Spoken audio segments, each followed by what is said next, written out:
10th Standard English Unit Number 3.3. The poem Stopping by Woods on a Snowy Evening.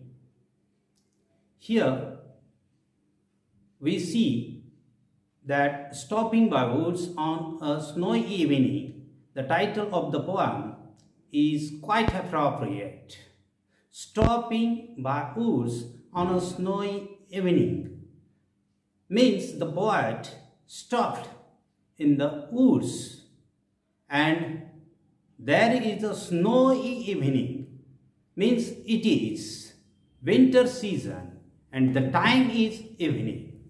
Now let us see about the poet Robert Frost. Poet Robert Lee Frost is the full name of the poet.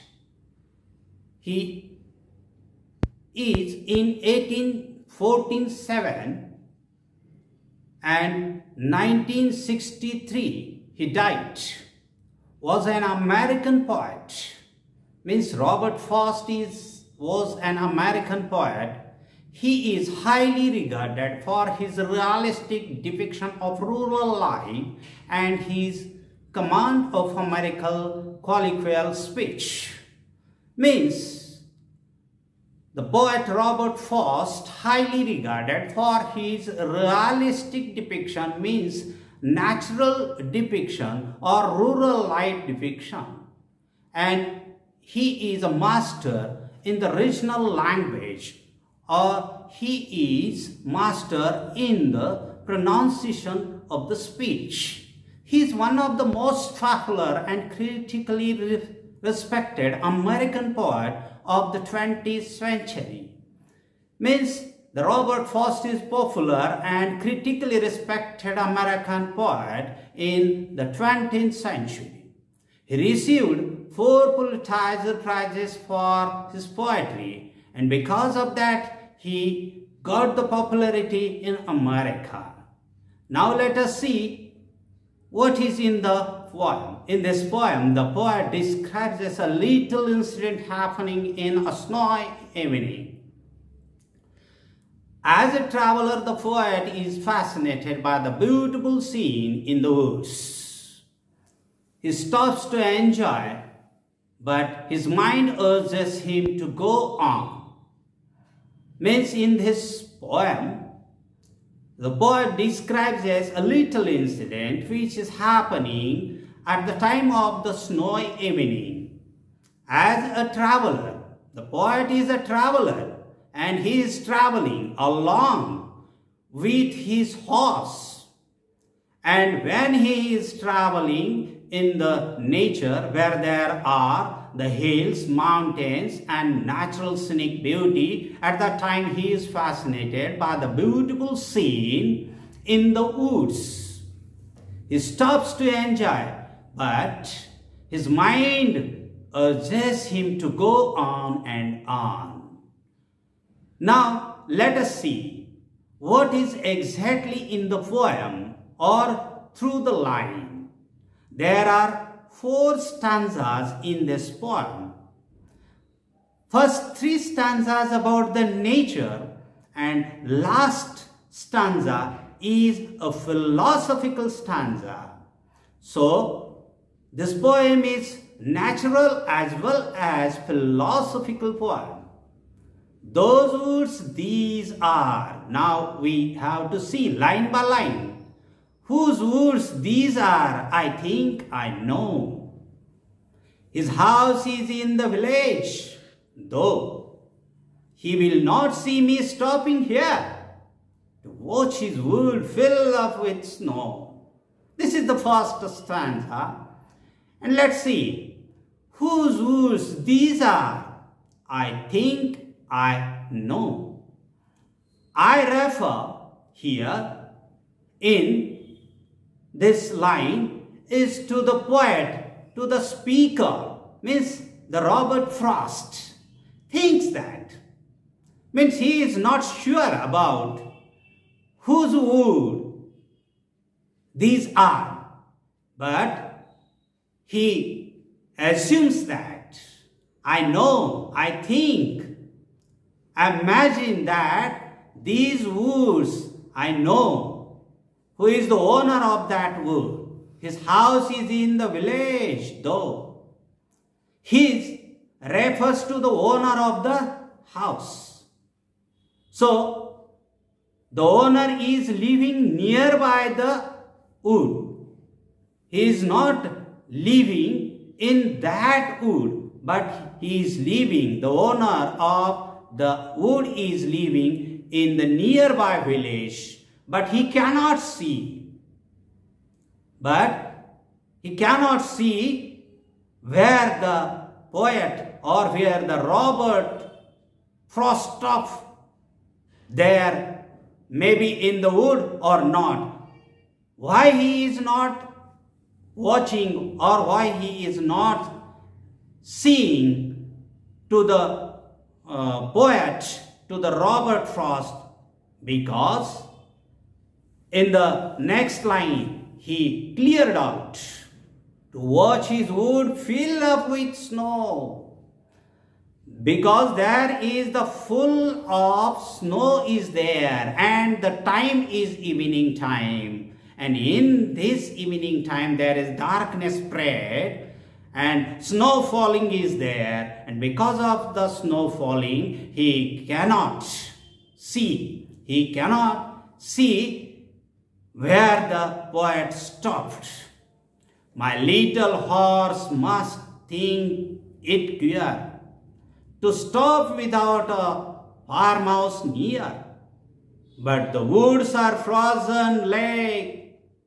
Between the woods and the frozen lake, the darkest evening of the year. My little horse must think it queer. Queer means strange here.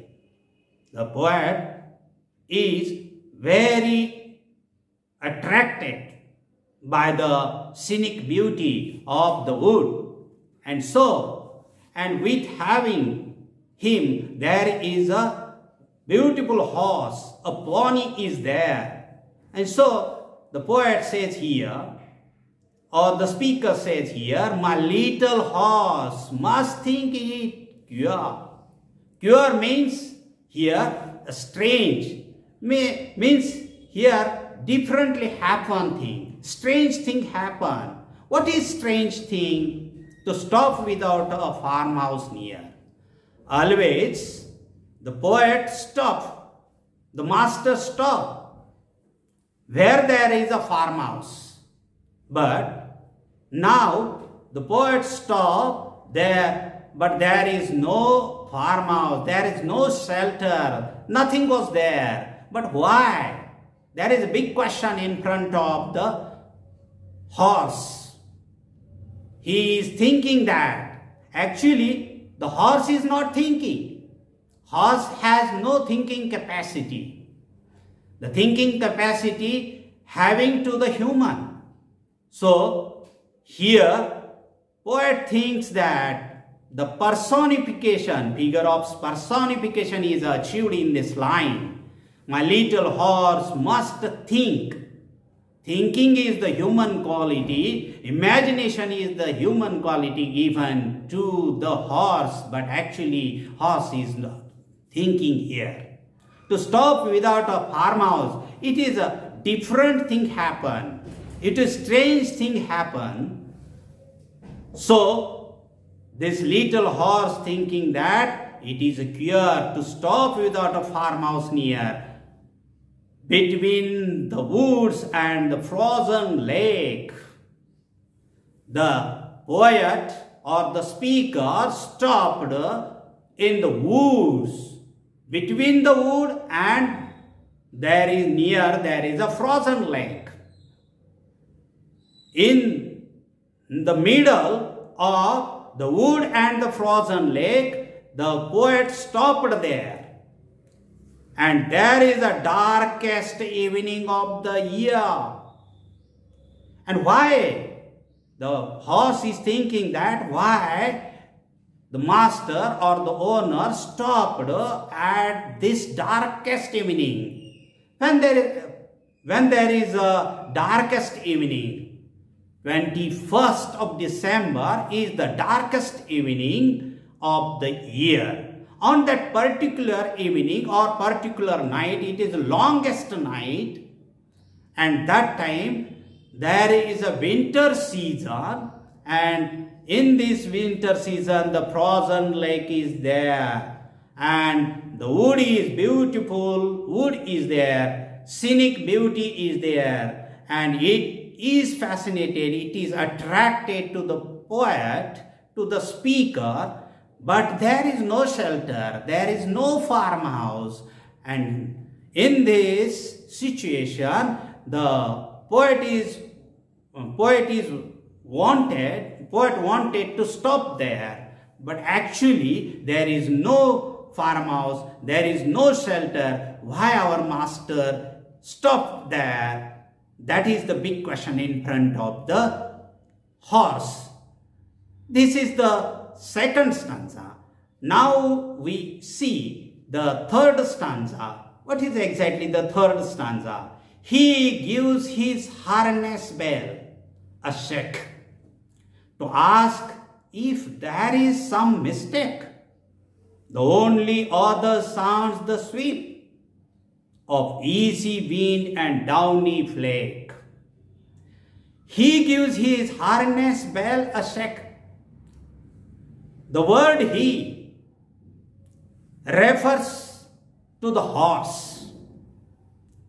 Horse gives the shake to the bell, harness bell, the bell which is tied near the neck or around the neck, and when he shakes or when he moves his head, at that time makes the sound of the bell, and by making the sound or by moving the head, moving the neck, he asks if there is some mistake.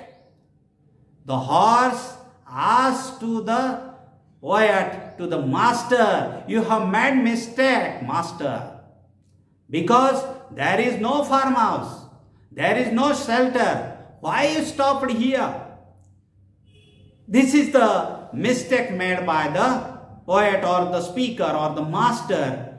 And so this horse, little horse, the pony, asks by shaking his head or harness bell to ask if there is some mistake made by you. The only other sounds the sweep.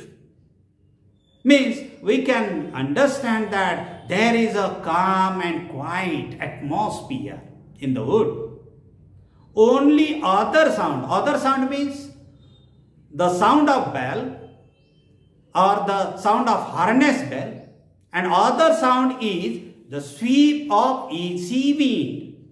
The easy breeze or the wind is blowing there, and that wind makes the sound is the another sound or the second sound. And the third sound is downy fleck. Downy fleck means the snow falling. When there is a winter season, in the winter season in America there is a snowfall, and winter season is the important season in America, and there is a downy flake, the falling sound of the snow, because the atmosphere is very calm and quiet, and the falling of the snow we can hear. Means here three sounds are there. One sound is the harness bell sound.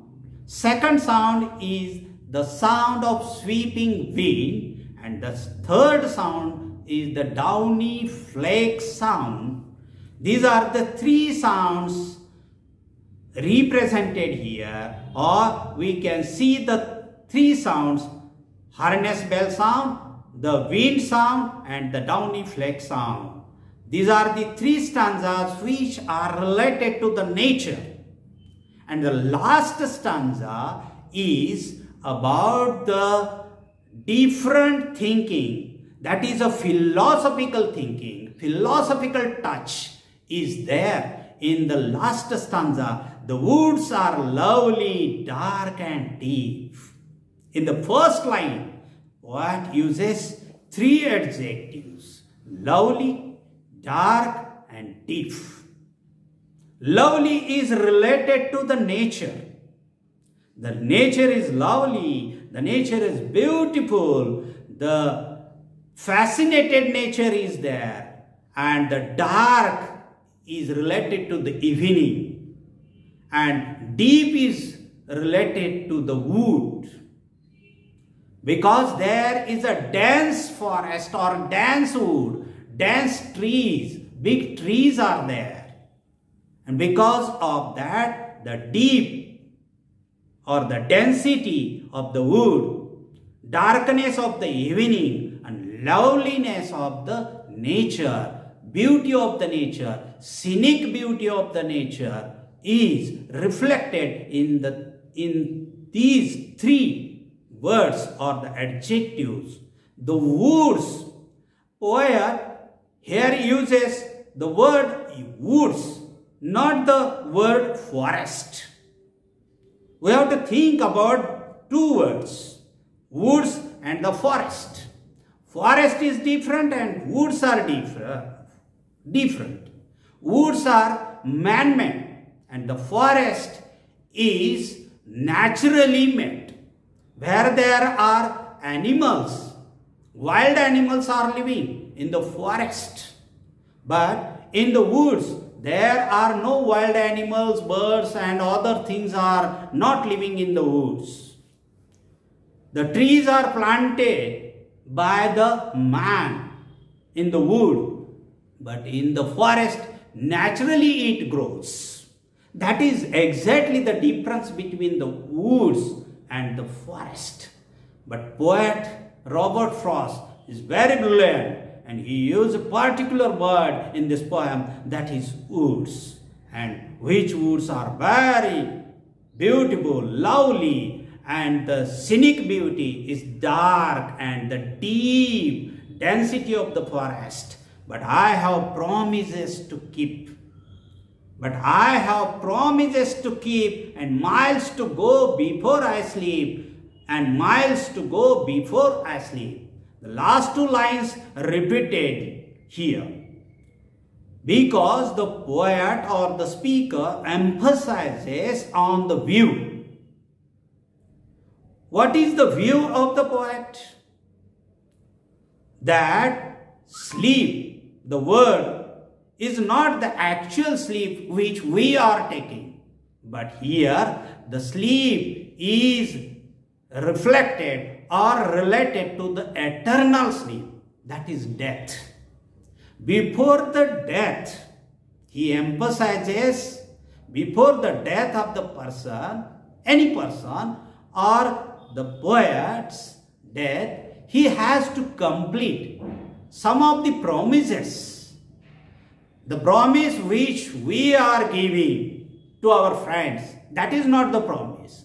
But the promises related to the family, related to the civilization or the society, or the promises related to the nationals.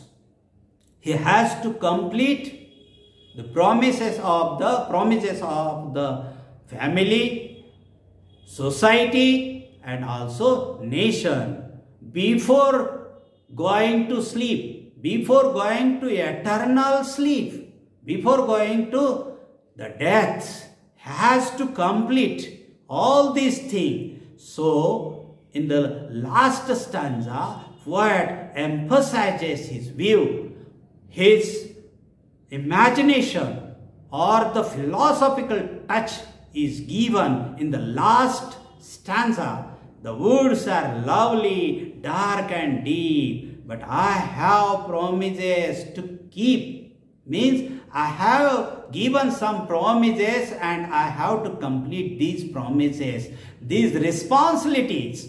Promises means not the promises, but it is the duties, it is the responsibilities of the family, society, and the country also, or the nation also. And in the last two lines, I have miles to go and miles to go before I sleep. And miles to go before I sleep. I have to complete the promises and the responsibilities and the duties of my life. Okay, students, thank you. Now, we are going to see the appreciation of the poem. The title of this poem, you already know that the title of the poem is Stopping by Woods on a Snowy Evening. Second thing is that who is the poet? Robert Lee Frost is the poet of this poem. Third point is that, and very important, you have to write about the theme of the poem. There are many beautiful things in life, but we have to move on because we have to fulfill all the duties and the responsibilities before our death. That is the exact theme of the poem. What are the figures of speech in this poem achieved by the poet? First is alliteration. Second is repetition, inversion, and the last one is personification. And last point is very important, that is rhyming scheme. The first three stanzas of the poem, the rhyme scheme of first three stanzas is A, B, A. And the last stanza, the fourth stanza, is different. And the rhyme scheme of the last stanza is A. Okay, let's stop here. Thanks all of you.